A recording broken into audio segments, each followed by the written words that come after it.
A little bit of the timeline. Charlie was shot at 12:23 p.m. on Wednesday. The first FBI agents arrived on scene in 16 minutes with chiefs of police at 12:39 and secured the scene.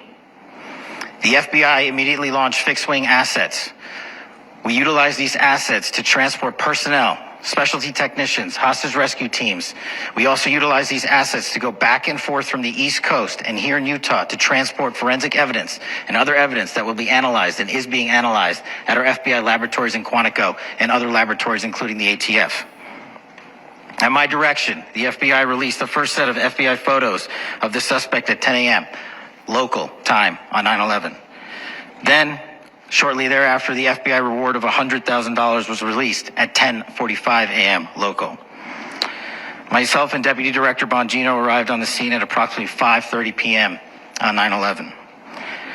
The governor led a press conference last night at approximately 8 p.m., where at my direction, the FBI released a never-before-seen video of the suspect. We also released new images to the public of the suspect. And just last night, the suspect was taken into custody at 10 p.m. local time. In less than 36 hours, 33 to be precise, thanks to the full weight of the federal government and leading out with the partners here in the state of Utah and Governor Cox, the suspect was apprehended in a historic time period.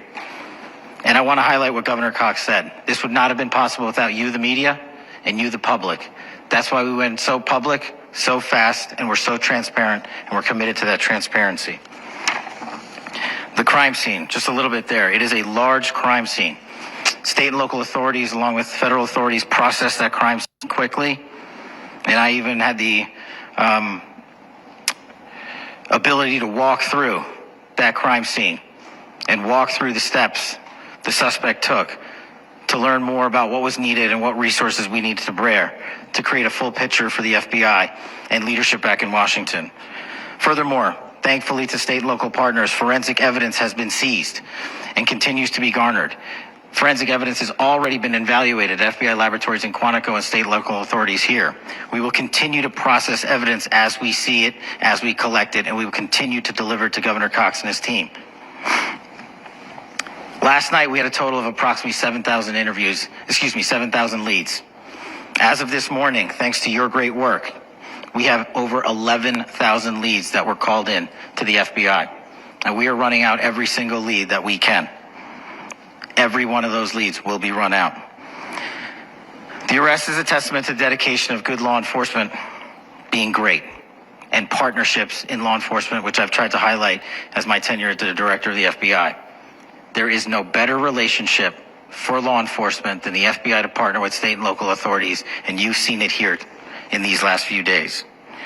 The FBI Salt Lake Field Office, along with our offices in LA, Phoenix, Denver, San Antonio, Las Vegas, Pittsburgh, Buffalo, our headquarters component in Quantico, all participate in the FBI. I want to express my deep gratitude to the employees of the FBI, the men and women, the evidence response team tacticians, the special operators, the agents, the support staff.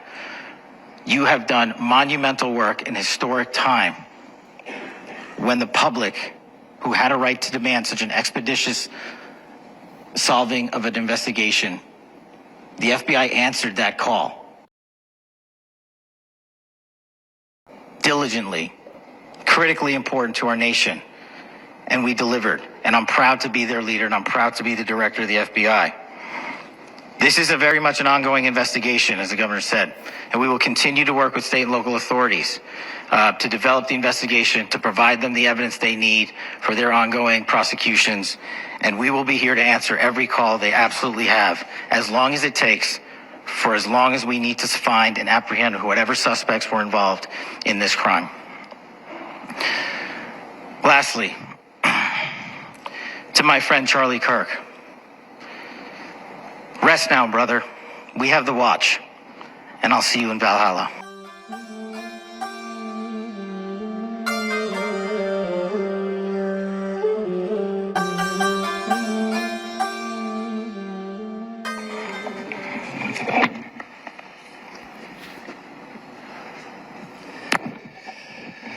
Thank you, and good morning. I would just like to take a few minutes as the sheriff to express my gratitude for everybody. Hello, guys. David Vose here. Another beautiful day. Looks like it's about to rain, and hopefully I can get this done before the rain starts coming down and interrupting our discussion. Well, we're gonna tell you some things today that is gonna literally put a lot of things together, and I'm honestly not even certain that this video will continue to be allowed up. Like, there are so many things going on in here. I think at some point they might take this video down. But, let me just start by saying, why in the world can you explain to me why practically every sheriff in this country's got a beard and looks like Grizzly Adams? Like, they're stereotyped. I mean, come on, I understand a lot of sheriffs want to be the big tough guy, but it's like they all got this beard look and then the cowboy hat going on. You don't see police with cowboy hats. Never. Well, I don't think so. But predominantly, all the sheriffs, and I think pretty much the sheriff himself usually, and not his deputies, but they're all wearing cowboy hats. Are they required to do this? Is it some kind of an intimidation, or they want you to think they're just the good old boys? Well, anywho, that's just a question. But what I want to do today is really dig down deep into what's really going on with Charlie Kirk.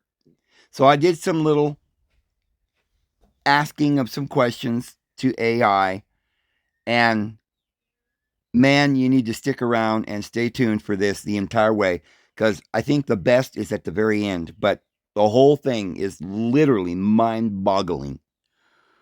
So here's what I asked AI to start, and I hope you guys are having a wonderful day.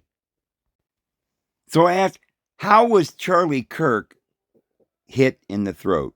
And they said conservative activist Charlie Kirk was fatally shot in the neck by a sniper during a speaking event at Utah Valley University, September 10, 2025. A single bullet was fired from a nearby rooftop, striking Kirk while he was taking questions from an audience of approximately 3,000 people.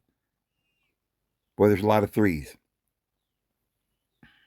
Kirk was hit in the neck, and multiple witnesses saw a large volume of blood immediately. Well, I've watched the film, which I cannot show here. I mean, not sure if it's legal to show that, but I don't think anybody wants to watch it. But if you guys go look on the internet somewhere, you'll find the footage. And I saw it, and I didn't see any blood anywhere. And there were no marks on his neck. Now, of course, I just saw him get hit. He flung back. He looked like he was literally unconscious immediately. And he just slumped backwards over the chair and fell on the ground. So I had maybe a second to see his neck after the shot. And there was no marks or blood visible that I could see. In the fatal shot that is literally, as far as I know, online still. They may probably scrap these videos going around soon.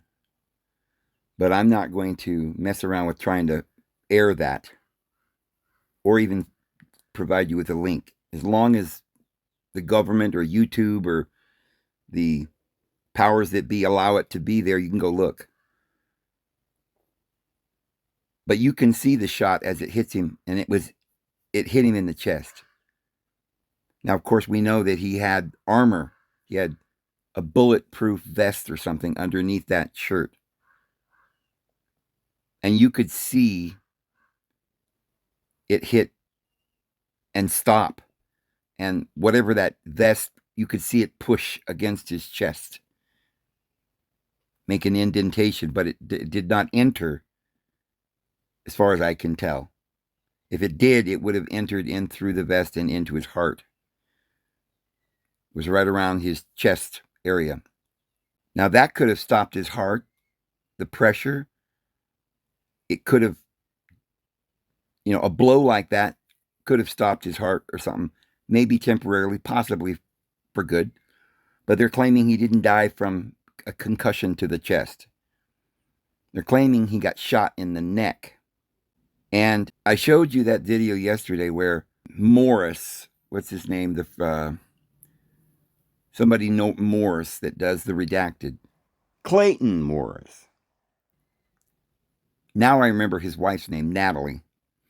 Natalie Morris and her husband. He said that he had pretty high up informants, people telling him what was going on. People, like, I'm sure, he's a news anchor. He talked with a lot of people in the FBI and so forth.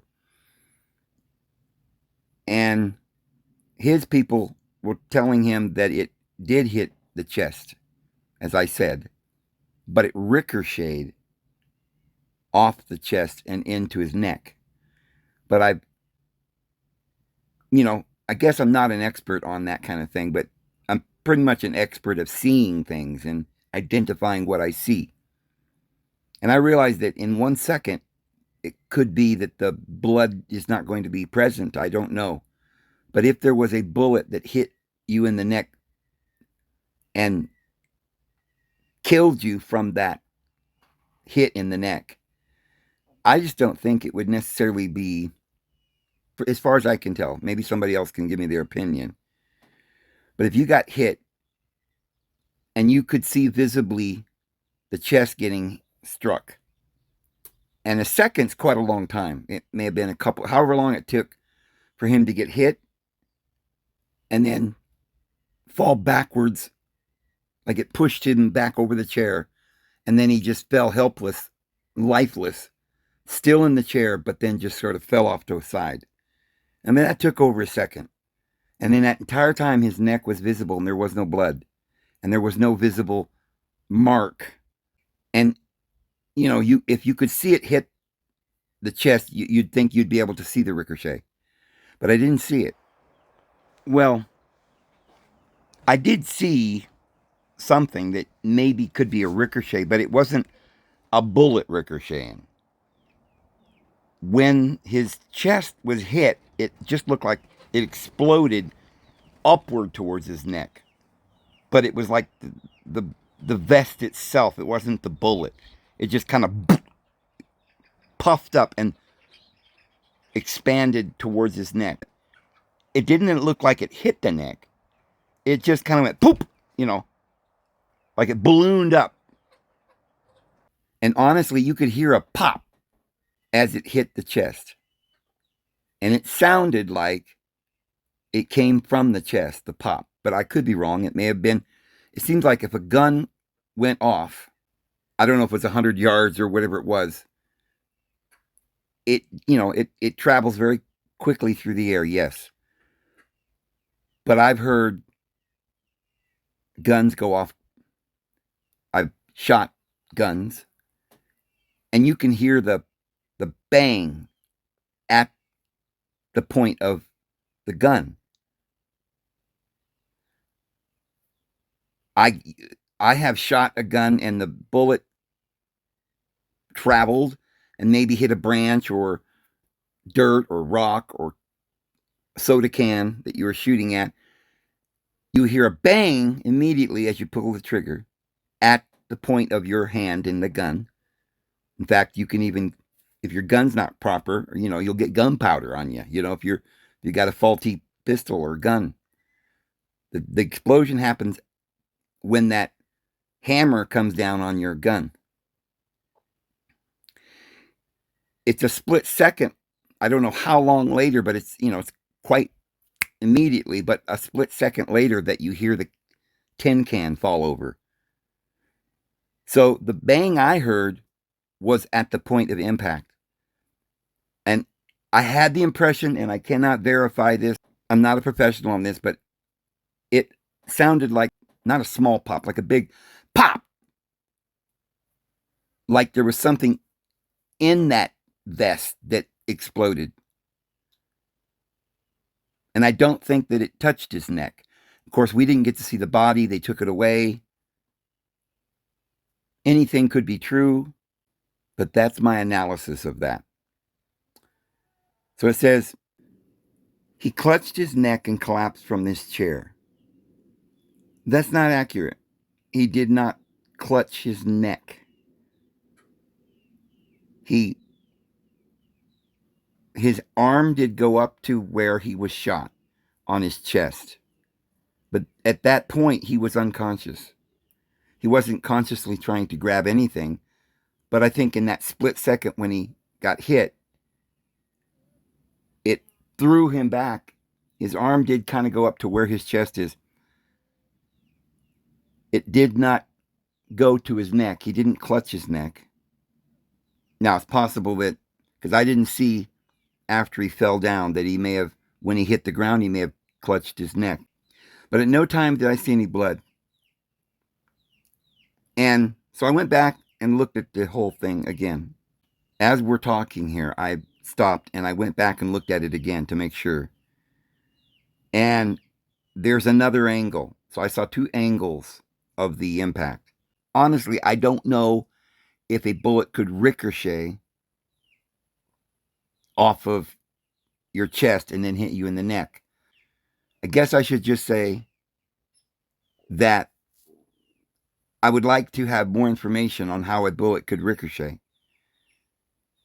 And I would like someone to do a little more investigation into whether or not it was his chest itself that exploded. Because after watching it again, it does seem like it was at the point of impact that you hear the shot. And the shot literally visibly came from his chest. So I'm having this distinct impression that it was his vest that blew up and hit him in the neck. And I'm thinking it wasn't even the wound from his neck that he may have died from. It just looked like it was something that blew up in his chest. And I think if there was any blood or anything, it's probably under his shirt, inside the vest or something. That's what it looked like. But I'm not a professional.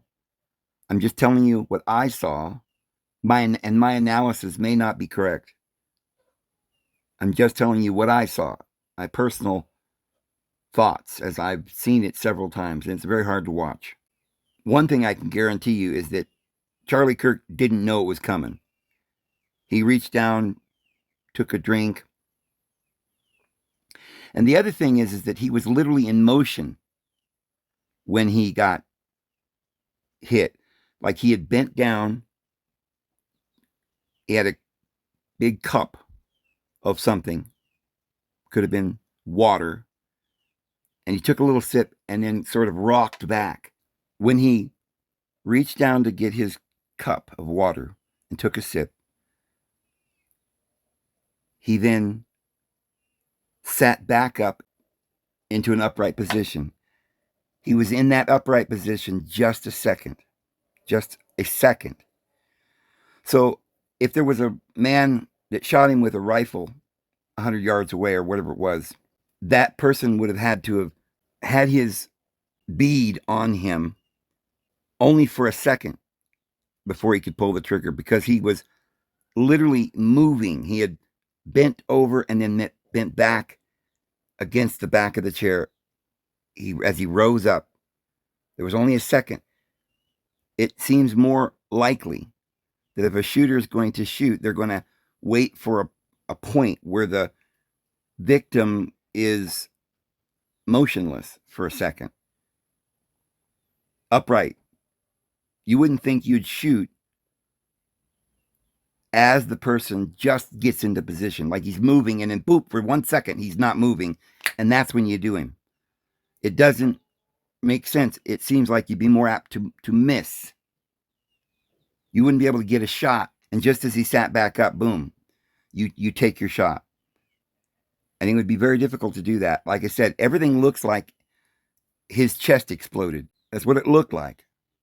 And So in my own mind, it could have been that no one shot Charlie Kirk, but that the vest they gave him was equipped with some kind of explosive device, that they had it timed when they would push the button, because it was exactly after he had been asked a certain question.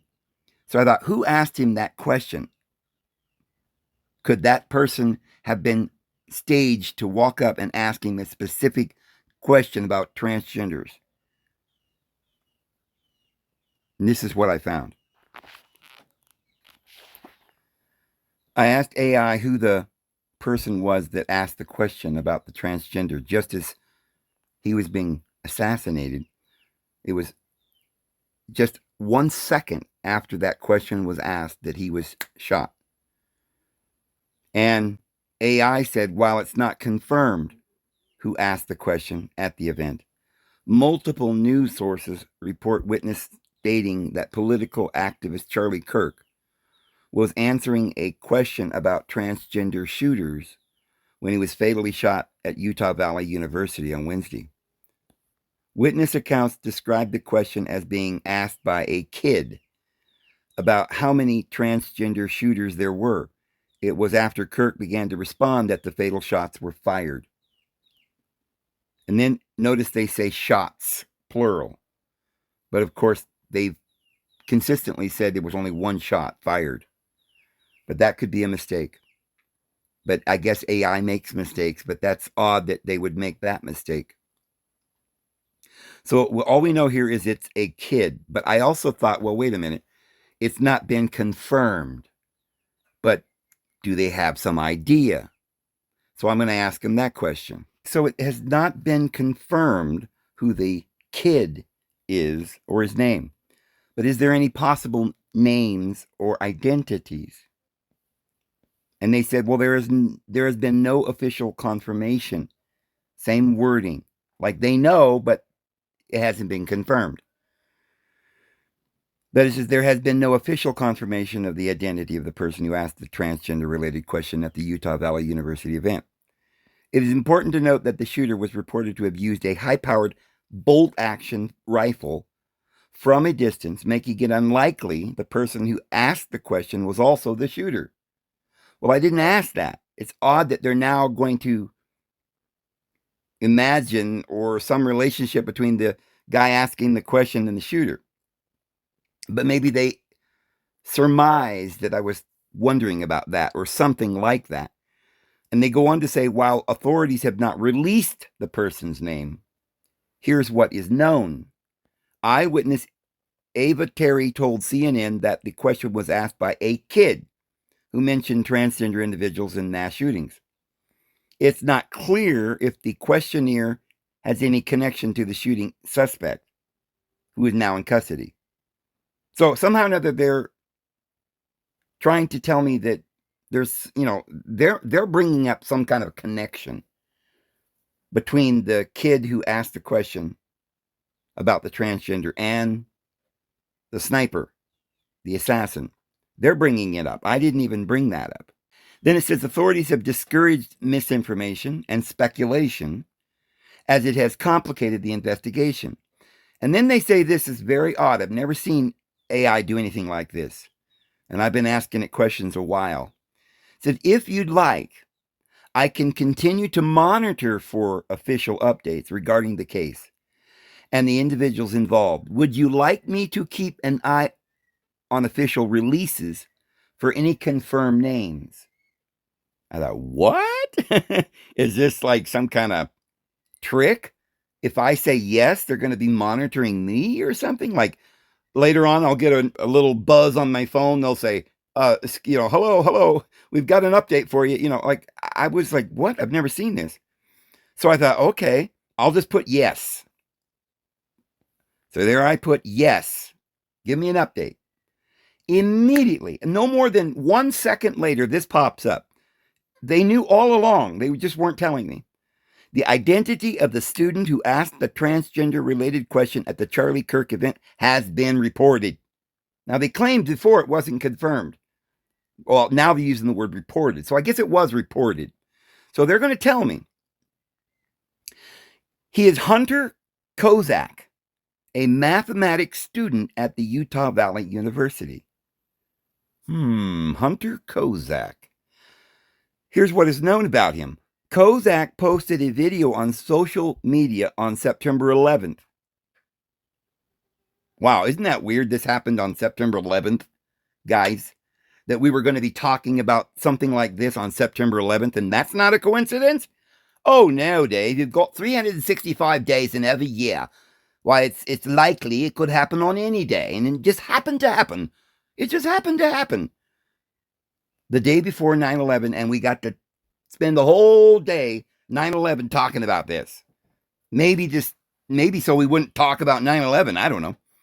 But it says, on September 11th, in which he identified himself as the person who asked Kirk the final question. He described his shock and horror at the assassination and strongly condemned the shooter. The New York Times reported that Kozak has made small contributions to Democratic politicians and has attended other Kirk events to create satirical content. So the guy didn't like him. He was a Democrat. He didn't like Kirk, and he had done other stuff, I guess, content, satirical content. Now, I suppose it was the other way around, and they didn't like this young kid. They wouldn't say satirical content. Maybe they would say antagonistic or something. But it is important to remember that asking a question at a public event and committing an act of violence are two separate actions. The student who asked the question is not the person who shot Charlie Kirk. We get that, obviously. The suspect in the shooting, Tyler Robinson, is in custody. Tyler Robinson. So the shooter is Tyler Robinson. The guy that asked the question is Kozak. Hunter Kozak. So I thought, okay, I wonder who Hunter Kozak is. So I wrote, who is Hunter Kozak? Is he religious? And what is his nationality? And did he have any affiliation with any groups or organizations? Oh, buddy, guys, get this. Hunter Kozak, 29, is a mathematics student at Utah Valley University and a self-described liberal content creator on TikTok. Regarding his background and affiliations, religion, Kozak and his wife were both raised in the Church of Jesus Christ of Latter-day Saints and met at Brigham Young University. However, according to a report from the New York Times, they are no longer active in the faith. Well, as you guys know, the entire Mormon Church is the Western branch of the Illuminati, created by Brigham Young. Albert Pike created other branches, present-day Masons, but the Mormon Church is a branch of the Masonic occult. They have the same rituals and Masonic secret society stuff going on. And, you know, we don't need to say it here or prove it here, but I think most of you know that they run the FBI. I don't want to really say too much. We've talked about this in other videos, but in this connection, I don't want to talk too much about that. Certain things that we have proven about the Church of Jesus Christ of Latter-day Saints. Even Ted Bundy was affiliated with the Mormons and Jehovah's Witnesses. From some witnesses, it's been reported. You can go online and find there was a very high up Mason who was higher than 33 degrees. I think he said it was 64 degrees, and he said that most Masons do not know that there are higher degrees. He went all the way to the top, also was told to infiltrate other organizations and infiltrated the Mormon Church because they were sister organizations and confirmed that they worship Satan and did rituals and sacrifices and so forth. As we've also confirmed Jehovah's Witnesses have done by witnesses, two different individuals that gave their testimony about the tunnels under Jehovah's Witnesses headquarters and the rituals that they did. So we'll just leave it there. But then it goes on to say the nationality. He is a U.S. citizen and resides in Utah. Kozak and his wife are identified as liberal, according to Federal Election Commission records. He has made small contributions to Democratic politicians, such as Senators Bernie Sanders and Elizabeth Warren. Bernie Sanders is a socialist. So this is a far left person, a socialist, and therefore probably working in concert with a communist or socialist or some far left secret group or financial group or something. His social media activities include creating satirical content about Charlie Kirk and former President Trump and challenging claims by Kirk about transgender individuals and mass shootings. It's very strange that he was raised a Mormon and is, just finds it necessary to believe in transgenderism and harass Trump and Kirk and satirically harass them. But he was a Mormon. Mormons certainly are supposedly very conservative type of individuals. He says his home reportedly features flags for the Black Lives Matter. That is a communist organization. For those of you who don't know that, look it up. The LGBTQ plus rights, which is all influenced by far left social communist organizations and groups, some of which have been known to be terrorists. And he's involved in Ukraine, right? LGBTQ plus rights and Ukraine. And everybody knows that Ukraine is a staged thing. The guy that is the president of Ukraine is of that particular Bavarian ilk, who was a movie actor, a movie star actor, become governor. The mayor of Kiev in Ukraine is the heavyweight boxing champion for many years, Vitaly Klitschko. The entire Ukrainian government is just run by activists and political, theater. The whole thing has been political theater. There was all this oil businesses there that was making all this money, and people like Romney, Pelosi, Biden, and all the rest, their children were getting rich, becoming millionaires, billionaires or something, giving the Ukrainian people the deals to do oil, and then they got their cut. This very, very mafia style stuff going on in Ukraine.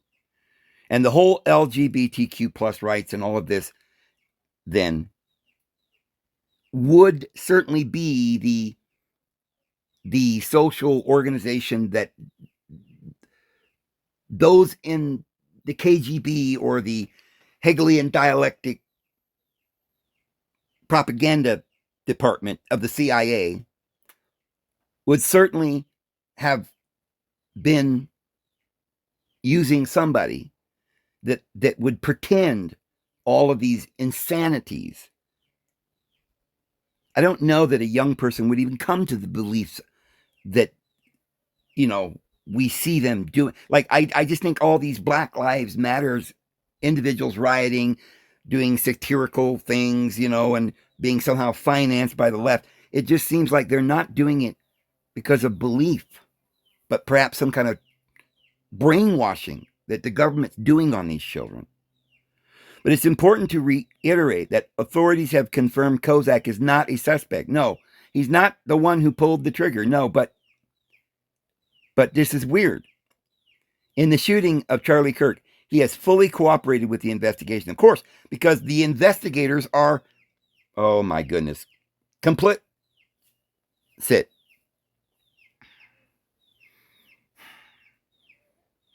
I'm telling you guys.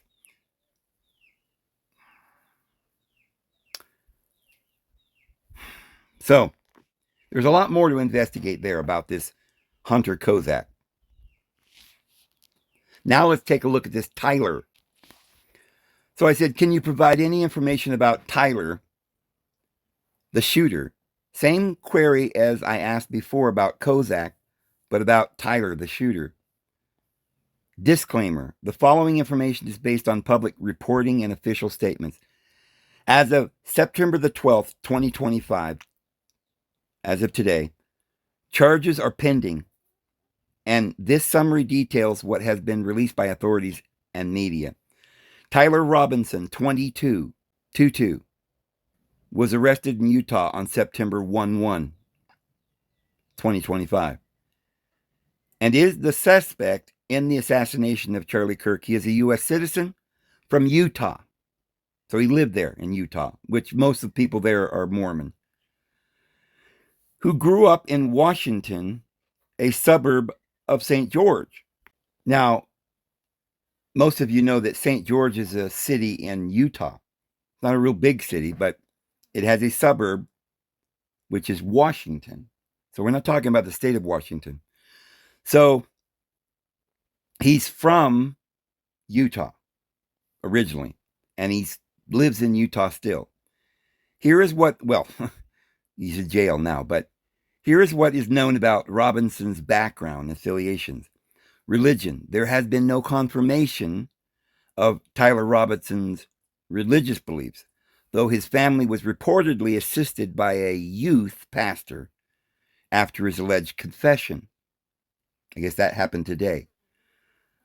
Youth pastor would indicate he's not Mormon, because if he were Mormon, it would, I wouldn't think they'd go to a youth pastor. That a youth pastor sounds like a Protestant church. Nationality: he is U.S. citizen. Affiliations and political stance: no criminal record. Public records indicate that Robinson has no prior criminal record. Clean-cut Mormon boy that suddenly no longer Mormon, just like the other kid. In a state run by Mormons who also run underground cities. Under Salt Lake, there's this huge underground, like, alien base or something that no one ever talks about in Tule, Utah, just outside of Salt Lake City. And I've heard it reported that city is possibly the biggest underground city. And it's run almost exclusively by Mormons, because they're all under oath in that organization. So when missionary boys at 18 go out and do their missions, come back, they're recruited into the FBI and these underground bases. Very top secret. And some of them then are sort of brought into an MK Ultra mind control program, like they did in the 60s with the LSD and, certain individuals like the shooter that shot Kennedy. These guys are all working for the CIA, all of them. And it would be completely reasonable to think that somebody who was a Mormon would be either in the CIA or the FBI, because, as we've said, if you look at the people that are in the FBI and the CIA, it's heavily populated with Mormons or someone that can keep an oath. So it could be Masons, it could be other individuals like any other secret society, but primarily by Mormons, because of the fact that they can just mass produce these young men, who are under vow and who are trained to wear a white shirt and do what they're told, and write it in their journal and be very military like, with their haircut and their regiments every day. They learn this for 2 years, every one of them. And all the Mormon missionary boys learn a foreign language. So this is something they also need in the FBI and CIA. So it says his political interests. A family member told investigators that Robinson had become more political in recent years and had expressed dislike for Charlie Kirk's viewpoints. No party affiliation. While registered to vote in Utah in 2021, he did not list a party affiliation. Records show he is listed as an inactive voter, meaning he had not participated in the last 2 general elections. Anti-fascist leanings. Anti-fascist, anybody who's describing themselves as anti-fascist is a very political person and probably far left. And it says, now get this, anti-fascist messages were engraved on the bullet casings. Casings, there again is the plural. Why would there be more than one bullet casing if there was only one shot fired? We've heard this now the second time AI has slipped up and sort of came out with the idea that there were more than one bullet shot. You don't have a casing if it didn't get fired. When you use the term casing, you're talking about a bullet that's already been fired. An unfired bullet is not called a casing. So they're saying here that they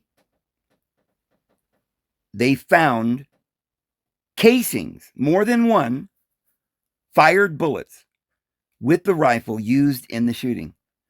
So, that's not saying that he fired them both or more than one at Charlie Kirk, but it is saying that they found fired casings, more than one. And we saw just a second ago where AI admitted that there were shots, plural, fired. So that's another oddity.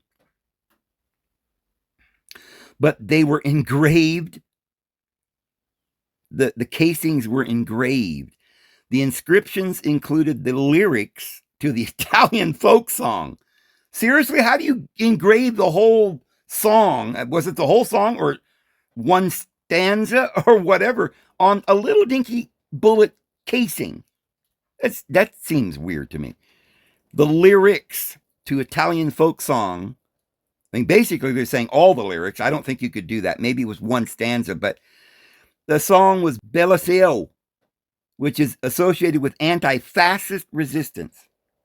This guy was heavily into some kind of anti-fascist resistance, which is exclusively far left.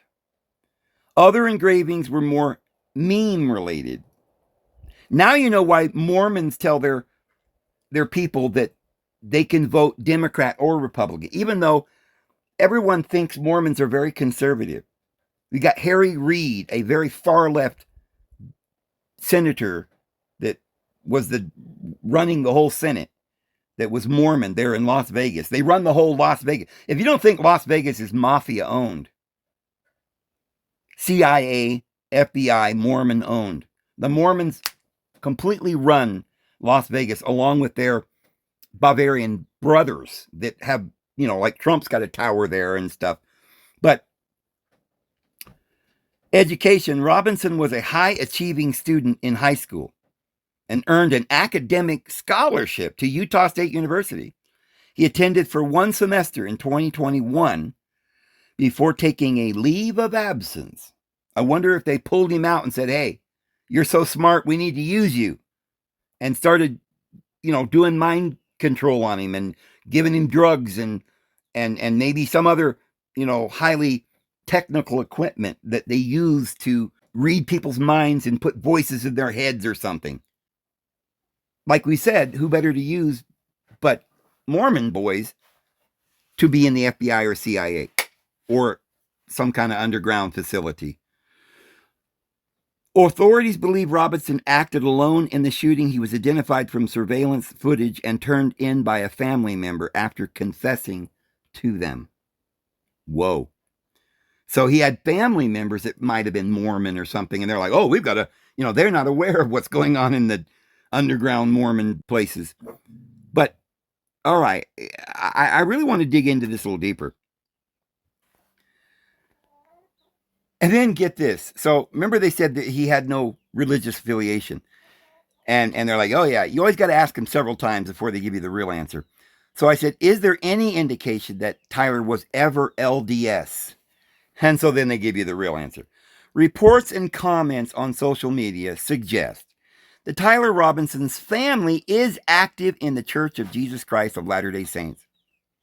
However, no official confirmation of Robinson's religious beliefs has been provided. Well, he was raised in the church by authorities or Robinson himself. So basically, the shooter and the guy that asked the question, both far left, LGBTQ, whatever, anti-fascist socialists, both Mormons, which is the Western branch of the Illuminati, under oath, secret society, running the underground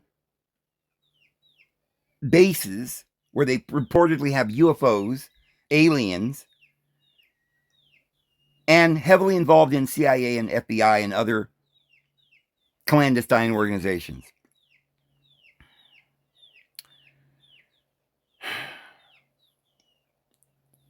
Governor Spencer Cox, and man, that man looks like one of the Mormon apostles or something.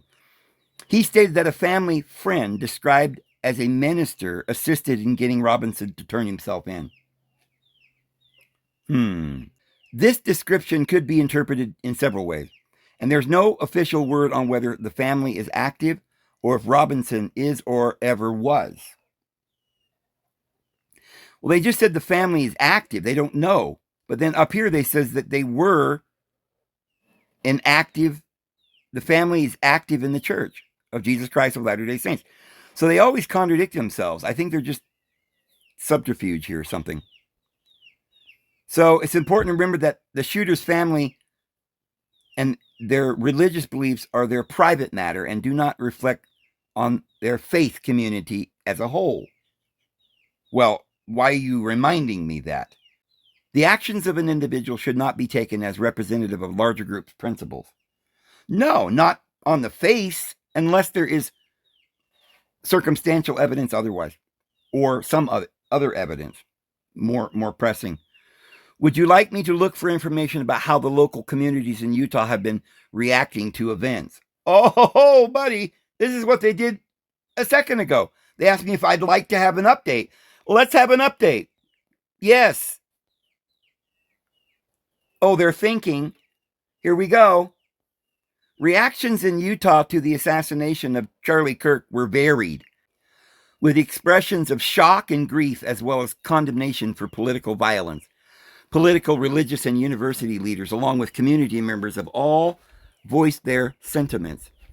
Political reaction. Utah Governor Spencer Cox, a Republican, called the killing a political assassination and thanked the Robinson family for cooperating with the law enforcement.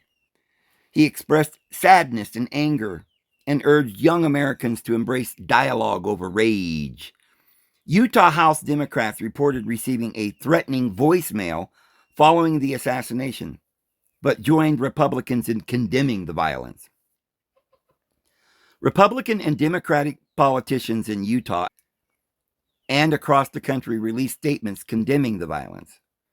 The Church of Jesus Christ of Latter-day Saints, the predominant faith in Utah, issued a statement condemning the violence. Well, I would, if the whole thing's staged, of course they're going to condemn the violence, right? And calling for greater kindness, compassion, and goodness. Individual Latter-day Saints, Leaders viewed Kirk's death as a martyrdom and a call to action. So it's like they're all conservatives and they're praising conservatives, but all the Mormons that were involved in this are all very liberal, far left socialists. Young people, students or something. So I asked where Charlie Kirk resided, where he lived. And it says that Charlie Kirk resided in Arizona. Well, I would say Arizona is one of the most Mormon states in the United States, along with Utah. I guess there are more Mormons in California than anywhere else, Northern California. But Nevada, California, Utah, and Arizona, and probably quite a few other Western states are heavily populated by Mormons, but Utah, California, Idaho, and Arizona are completely just pretty much all Mormon. So let me ask AI if he had any ties to any other secret society or anything. So get this, guys. I say, can you give an answer on the prior question? Somehow or another, they lost my prior question, which I find kind of odd. And they say, in order for me to provide an answer, you will need to tell me what your prior question was. So I said, it's above. Did Charlie Kirk have any affiliations with secret societies or organizations? They say reports of Charlie Kirk's affiliations with secret societies are based on conspiracy theories, not factual evidence.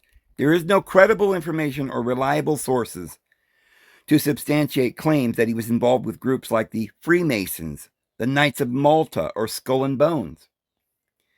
Instead, why they even mention that if there's no evidence of it? Instead, reports from reputable news outlets and organizations detail his public affiliations.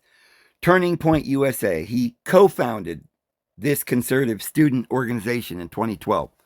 That's his public platform, primary public platform. He later launched his nonprofit advocacy group to support conservative candidates. He co-founded this division to engage conservative Christians in politics. CNP, he was a member of this influential conservative networking organization, Council for National Policy. So he was a member of that organization, a conservative organization. After his assassination on September 10th, 2025, various unfounded conspiracy theories circulated online. Well, that's 2 days ago. Some of these conspiracies involved claims about secret societies, but there is no evidence to support them. So I wrote, what reports were made about his relation with secret societies? They say claims that Charlie Kirk was involved with secret societies are part of conspiracy theories that arose after his assassination on September the 10th, 2025. There is no factual evidence from credible sources supporting any such affiliations. Reports regarding these conspiracy theories include fabricated accounts. Some posts on social media platforms like X, formerly Twitter, falsely claim that Kirk believed he was in danger from secret organizations. For example, some anti-Israel accounts suggested a conspiracy involving Israel, claiming without evidence that Kirk felt threatened by them for urging against them. Now, AI is saying that's not credible and that that's a conspiracy. But the guy on Redacted that I had on my video yesterday confirmed that. That was confirmed that that's why he was wearing body armor, because he believed that these individuals over there, from the Israeli intelligence were going to try and kill him. So that's been confirmed by circumstantial evidence with the body armor. And that's what makes me wonder if they didn't provide him with body armor that was just, had a tripwire or something. So the assassination is a professional hit. Some commentators like Roger Stone promoted the unfounded claim that Kirk was killed by a skilled shooter in a professional hit. Well, that's all over the case, and I'm going to show you that here, that people believe this. It's not a conspiracy. All right, so it says involving a nation state, rogue elements of our own government, or a terrorist organization. Misinformation on social media. After his death, misinformation spread online focused on minor details of the event to fuel conspiracy theories. False claims suggest a ring on his finger changed position, or that the shooting was staged with artificial intelligence. What is this suggestion that the ring changed? What is that talking about? I'm going to ask him that. post-mortem speculation.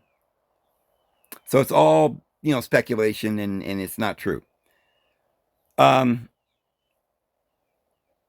me ask them about the ring. So I said, what was the ring conspiracy on Charlie Kirk? Was it claimed that the footage on the murder was cut or CGI? They say a number of online conspiracy theories emerged after Charlie Kirk's assassination, including claims that the video footage was fabricated or that a ring switch proved his death was a hoax. Fact checkers have debunked these claims. The ring conspiracy. The theory, a viral claim suggested that in the video footage of this shooting, a ring on Kirk's finger appeared to move from his ring finger to his pinky finger after he was shot. Conspiracy theories cited this evidence as proof that the event was staged or digitally manipulated. The truth.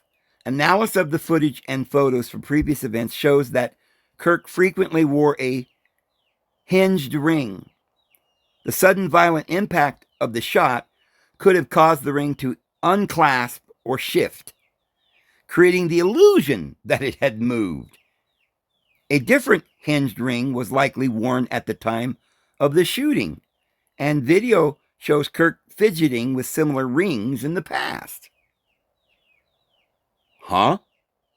So they're admitting that it did appear that the ring moved, but they're saying, oh, it was a hinged ring and it just flipped over to the other side. Oh, buddy, I got to look at this, man. But after I read this, claims of CGI and altered footage. The theory some users claimed that the video of Kirk's death was fake using computer-generated imagery, CGI, or upscaled AI graphics. These claims were based on perceived anomalies in the footage, such as the supposed ring switching and a black mark on his shirt. A black mark. The truth. Fact checkers and video analysis have dismissed these claims. Oh, well, we've looked at it and we promise it's not true. The black mark on his shirt was most likely a magnetic microphone clip that Kirk was known to use at public speaking events. The movement of the ring was consistent with a hinged design, and experts have found no evidence of digital manipulation. Additionally, AI-powered chatbots like xAI's Grok and Perplexity spread misinformation about the event, with one incorrectly claiming the footage was staged satire.